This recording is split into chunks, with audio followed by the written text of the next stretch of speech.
Happy Saturday, calculus type people. Hope everyone is having a fantastic weekend. Came up here today to get my room ready for open house. Hopefully everybody will like that once you get here. Today we're going to be talking about one-sided limits. Now there's three things we're going to be talking about specifically. First off, a couple special cases here. You've got 2 plus the square root of x. That's this graph right here. It's the square root of x that's been shifted up to 2 right there. Now it's only defined for a set of non-negative real numbers. Non-negative, of course, means positive, right? If it's non-negative, that means it's got to be positive.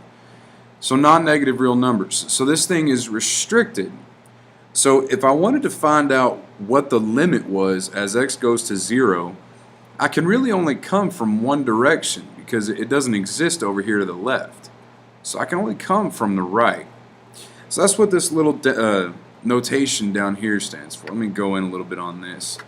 If you look down here, you've got the limit of f of x as x approaches 0 and this little plus sign up here. Plus sign denotes from the right. It means you approach it from the right. If we had a minus sign there, it would mean we approach it from the left. Notice that these signs are 0 then the plus. It'll be 0 then the negative. Not like a plus 0 or a negative 0, but it's 0 plus or 0 negative. So it's from the right, from the left. They both mean the same thing. So we could look at this graph and we could say that from the left, this limit doesn't exist because you can't go from the left. But from the right, however, if you follow this down to where x is 0 from the right, then the limit, of course, would be 2. It's going to where 2 is at. Alright, so it's denoting from the right, and a negative denotes from the left. It would be x as x approaches 0 with a little minus sign up there. So that'll be kind of what it looks like. Now we're going to be going through and kind of approaching this with a couple of different ways. One of the cases where you can use the right and left is when you get to piecewise functions. Now you guys remember what piecewise functions look like. Those are these guys here. You've got a function here with two parts to it, x plus 1 and negative x minus 1. So you've got two lines that are happening here. And I want to just draw a quick little graph down here in the extra space so we can kind of get an idea of what this looks like. We'll draw our y-axis, draw our x-axis, and it's x plus 1. That's a plus 1 right here. And that's when x is greater than 0. So here's 0. We'll call this 1. We'll call this negative 1. And it's plus 1. Now that's strictly greater than 0, so it's going to be an open circle. And it's a positive slope of 1, so it's going to be going up like this. All right, just getting a rough idea of what this looks like. Going down here from the other side point of that, if x is less than or equal to 0, it's negative x minus 1. Well, the minus 1 moves it down 1, and it's equal to, so I'm going to go ahead and put a dot on negative 1. And then that tells me that it's going to end up giving me a negative line. It's going to be something like this. Right, just get a general idea of what it is. This is by no means is this perfect, but it's an approximation. So let's look at this graph here. We're going to be doing a couple of things. To start off with, we're taking the limit of f of x as x approaches 0 going from the right. That's what this guy right here says. We're taking the limit as x approaches 0 going from the right-hand side. So what we're going to do is look at the graph. Here's x is 0. Going from the right, where is this thing going to? So I want you to write that down here. This means approaches from the right. So from the right, this thing is going to 1, right? So it's going to positive 1. I'll go ahead and put that down. This one over here, x approaches 0 with a little minus sign, a little negative. That means it approaches from the left, right? So from the left of 0 over here, from the left, where is this thing going to? Well, it's approaching The closer that x gets to 0, it's approaching -1. So this will be -1 here, right? So let's kind of combine those two ideas. What would happen if we just said x approaches 0? Now, if it doesn't denote left or right, you have to actually go from both directions. Now, this is going to be similar to what we talked about the other day. From the left, it goes to -1. From the right, it goes to +1. So if I just say it just approaches 0, and I don't tell you from right or left, then you have to go from both directions. -1 and +1 means it's approaching two different numbers, which means that the limit does not exist. Alright, so I want you to write that down here. It approaches two different numbers from the left and right. Alright, so if I were to ask you the limit as x approaches 0 from the right, it does exist, it's 1. If you go from the left, it does exist, it's -1. But if you go just to 0 overall, left and right, now it's approaching two different numbers, so it does not exist. Alright? Let's flip over. Oops. Mine's on a different page. Yatta! Okay. So we have a second example here. We've got a piecewise function with three different pieces in it. X squared, which is a parabola, where x is bigger than 2. -7, which is just a horizontal line, where x is 2. So that's going to be, on your graph, that would actually look like just a point. One value for x, one value for y. And then 6 minus x, that's like -x plus 6, so that's a negative sloping line with a y-intercept of 6, where x is less than 2. So let's see what happens here. The limit as x approaches 2 with a plus sign, that's from the right. As x approaches 2 from the right. Now think about this here. If you go back on this other side, on the first page, x is approaching from the right where it's bigger than 0, right? So this is from the right. Where x is less than 0, the negative numbers, that's going from the left. And it kind of makes sense, right? So let's think about this here. If your x is going to 2 from the right, then you need the numbers bigger than 2, right? That's this guy right here. So if you were to take 2 and plug it into x squared, what would you end up getting? 4. Alright, so your limit as x approaches 2 from the right of f of x is 4. I want to make sure and stress this notation here. You must write this. If you don't write it in this method, the AP test will take off for it. And then over here, as x approaches 2 from the left. Now from the left, those are going to be the numbers that are less than 2 on a number line. Right? Numbers that are less than 2. So if I want the less than 2s, that's going to be this guy here. So you take a 2, plug it in here, 6 minus 2. And that's going to give you the limit as x approaches 2 from the left of f of x is 4. Alright? Now here's where things get a little different than what we did on the last one. The limit as x approaches 2. A lot of people want to go up here and just say, oh, it's where x approaches 2, it's where x is 2. But that's not the case. Remember, approaches is the key word here. So the limit where x approaches 2, it's where it's getting close to 2, not where it is 2.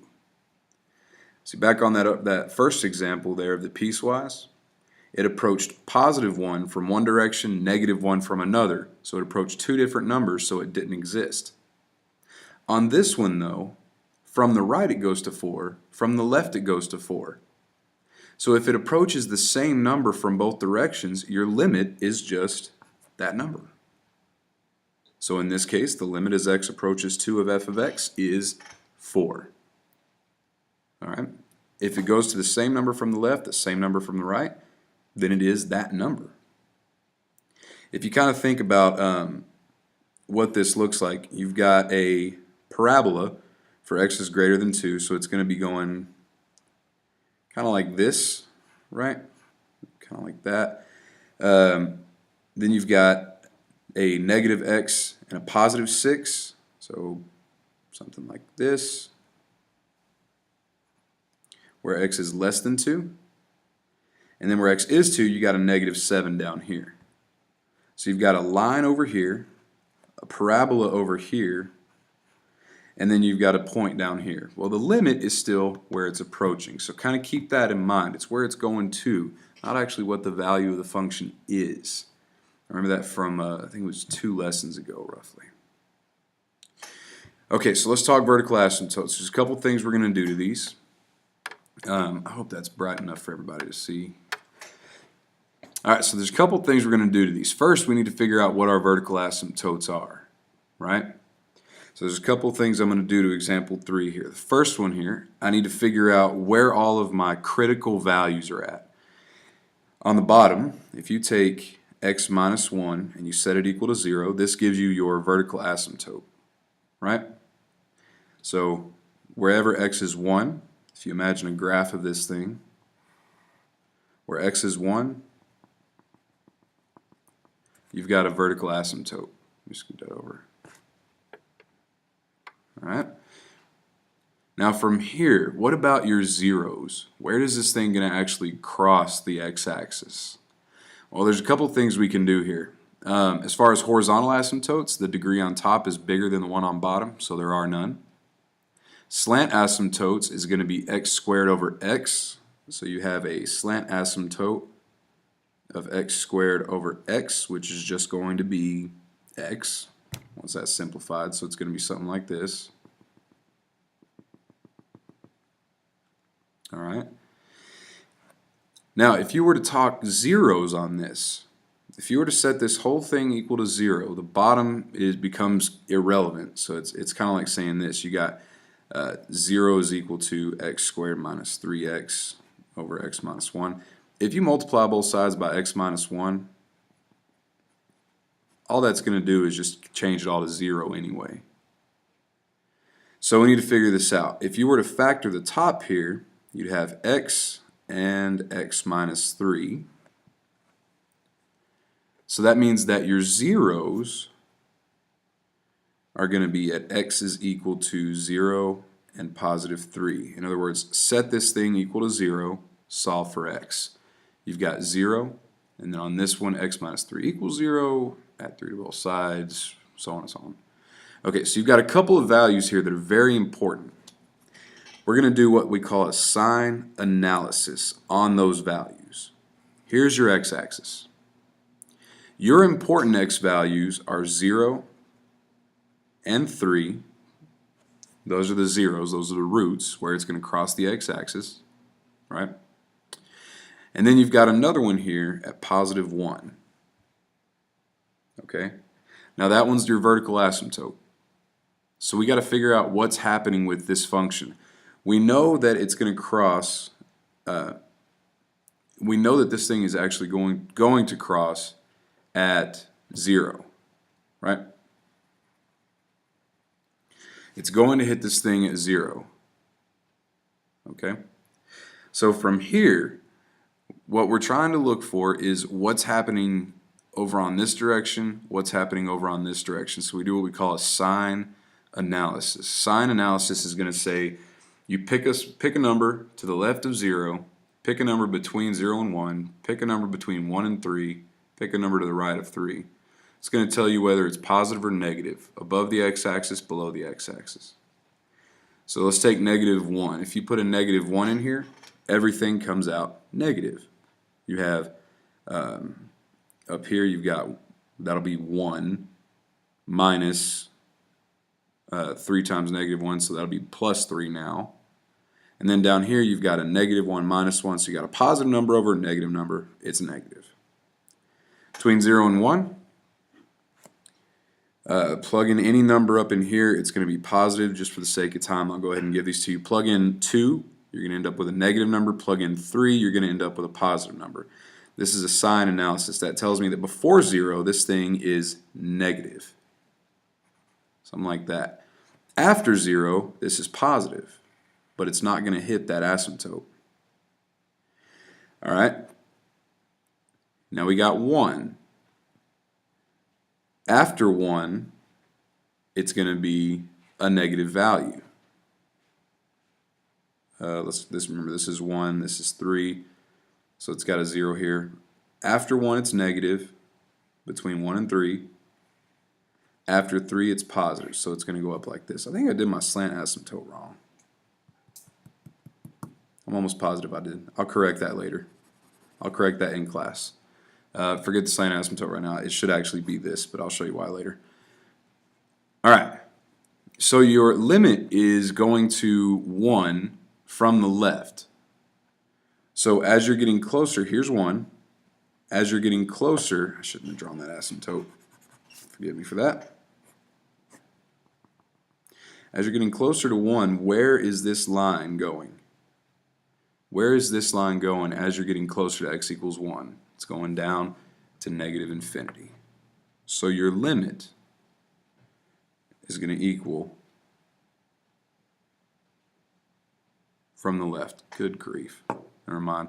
This is why I wish I could edit my videos. From the left, I wasn't even reading that. It's from the left.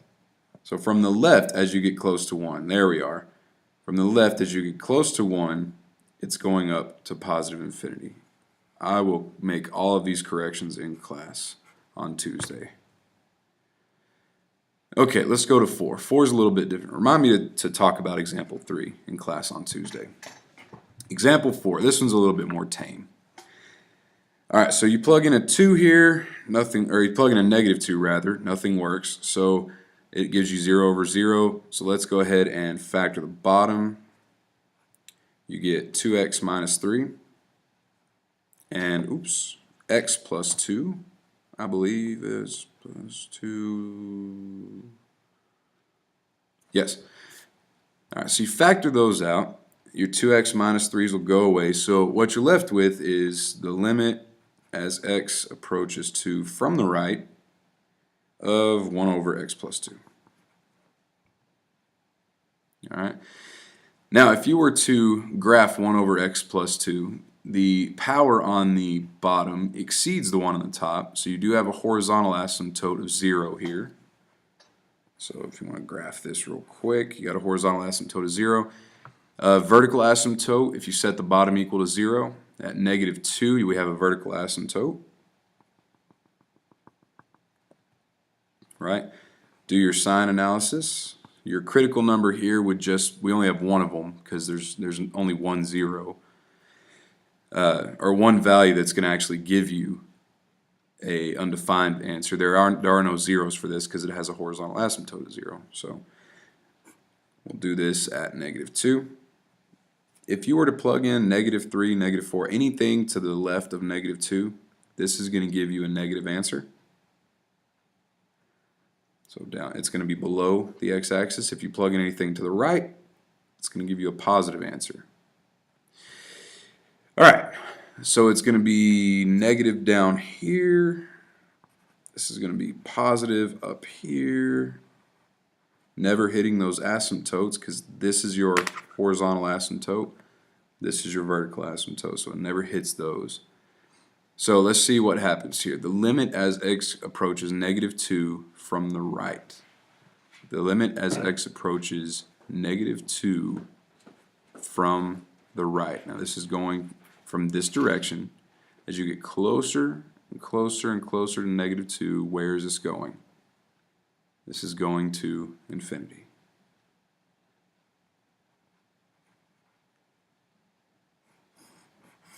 So as you get closer and closer to negative 2, from the right, it's going to infinity. Alright? Let's keep going. I'm going to try and hurry this up just for the sake of time. Number 5, the limit as x approaches negative 2 rather. Now this is just overall negative 2. Okay, well, if you plug negative 2 in, you get an issue. So let's factor it, see what happens. The bottom is going to be x plus 2, x minus 2 once you factor that out. So these guys will go away and you're left with the limit as x approaches negative 2. 1 over x minus 2. Alright, so we factored it, plug in negative 2. 1 over negative 2 minus 2, which is negative 1/4. There's your limit. Example 6, the cotangent of x. Limit as x is approaching pi from the left. I'm just going to graph this for you really quick. That way you can actually see this. You have 0, pi, and 2 pi. This is the graph of cotangent. It's going to look something like this. Here's pi over 2, 3 pi over 2. Just take my word for this right now. If you want to graph it on a calculator, you'll actually see where this graph is coming from. You got your graph here. So as x is approaching pi from the left, here's pi. From the left, it's going to negative infinity. There's your answer. Actually, the whole thing is the answer, but we'll get to that later. All right, that is limits. Again, remind me to talk about 3 when we get into class, just in case I forget about that. Slant asymptotes, I may have explained incorrectly. I want to make sure I clarify that. So remind me about that when we get into class.